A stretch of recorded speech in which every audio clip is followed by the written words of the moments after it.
So, have you ever stared at your laptop screen and wondered how it almost seems to, well, read your mind?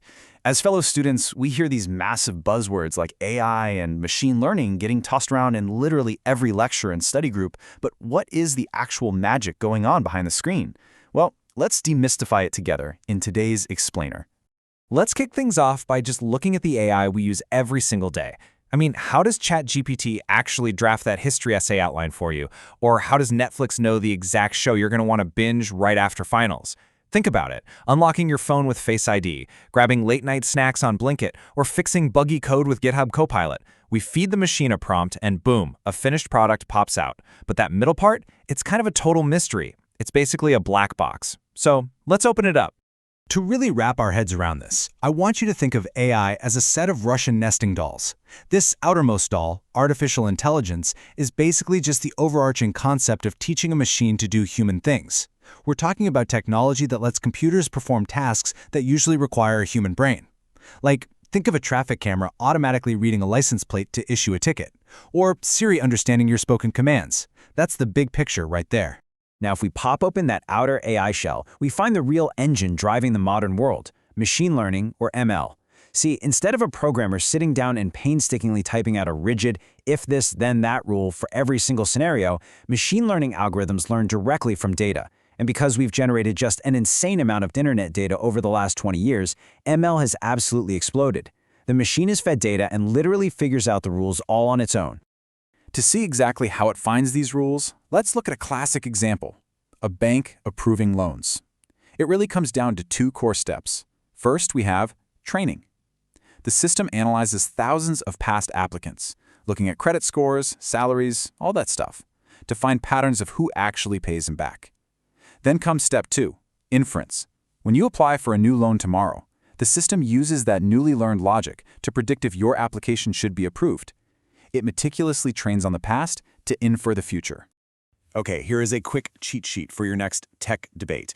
ML learns in three main ways. Supervised learning is like having an answer key. You feed it labeled data, like explicitly tagging 1,000 emails as spam or not spam, so it learns the difference. Then there's unsupervised learning, where the raw data is completely unlabeled. The machine has to find its own hidden clusters, kind of like grouping random news articles by topic without anyone telling it how. And finally, reinforcement learning. Honestly, this is literally like giving a dog a treat when it wins a game of chess. It uses a system of rewards and penalties to master complex environments through trial and error. But here is the absolute game changer, the massive leap from standard machine learning to deep learning. Traditional ML is fantastic with structured data. You know, neat little spreadsheets of customer ages or housing prices. But it totally hits a brick wall with unstructured chaos, like raw images, audio, or videos. Because for traditional ML, a human actually has to manually write code saying, hey, look for two round things called eyes. But deep learning? It completely changes the game. It thrives on that unstructured chaos because it figures out what an eye is entirely on its own, using these incredibly complex, brain-inspired neural networks. So peeling back another layer of our nesting doll brings us directly to artificial neural networks. These are the actual engines inside deep learning, designed to pull information from raw data by mimicking our own biological neurons. A basic network has an input layer where the data enters, some hidden layers where some seriously intense mind-bending math happens, and then an output layer that spits out the final prediction. Now, to understand the crazy math happening in those hidden layers, let's look at something we all obsess over, calculating a CGPA. Think of the inputs as your raw exam marks. The college assigns weights to these, maybe 40% for midsems, 20% for class tests, and so on. But say nobody is showing up to class. The professors may adjust those weights, maybe making class tests worth 30% just to force attendance. Well, neural networks do the exact same thing. They use mathematical trial and error to adjust the importance or the weights of different inputs until they get the most accurate outcome possible. This continuous adjustment of weights is really how a network trains itself. It's a constant two-step loop. First, forward propagation.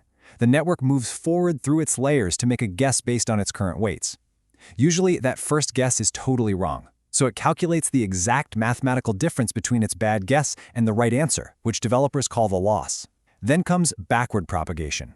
It literally moves in reverse, tweaking those CGPA weights fraction by fraction over and over again until the prediction is finally spot on. Okay, get this. Can you imagine doing 3 million calculations just to look at a single photo on your phone? Because that is exactly what's happening behind the scenes.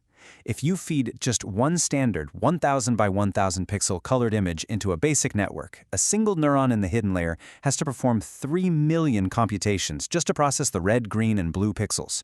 It's absolutely massive. And that's exactly why we use highly optimized architectures like CNNs for processing images or transformers for handling text. And all that intense computation brings us to the final, innermost core of our nesting doll, generative AI, or Gen AI. Instead of just analyzing data, like telling you if a photo is a hot dog or not a hot dog, these advanced tools are actually creating completely new things from scratch. This is the tech powering tools like Sora for generating wild videos, Midjourney for painting digital art, and obviously ChatGPT for writing our code and essays. All right, to make sure you absolutely ace your tech vocabulary, let's do a final buzzword cram session. First up, NLP, or Natural Language Processing. This is the broad field of teaching machines to understand human language. Next, LLMs, or Large Language Models. These are the massive, text-trained architectures like GPT-4 powering your favorite chatbots. And lastly, computer vision. This is literally how systems interpret visual data, allowing stuff like self-driving cars to actually see pedestrians and traffic lights on the street. So the big takeaway here is that AI isn't magic, right? It's just a beautifully structured system of learning from data, tweaking mathematical weights, and making incredibly fast computations.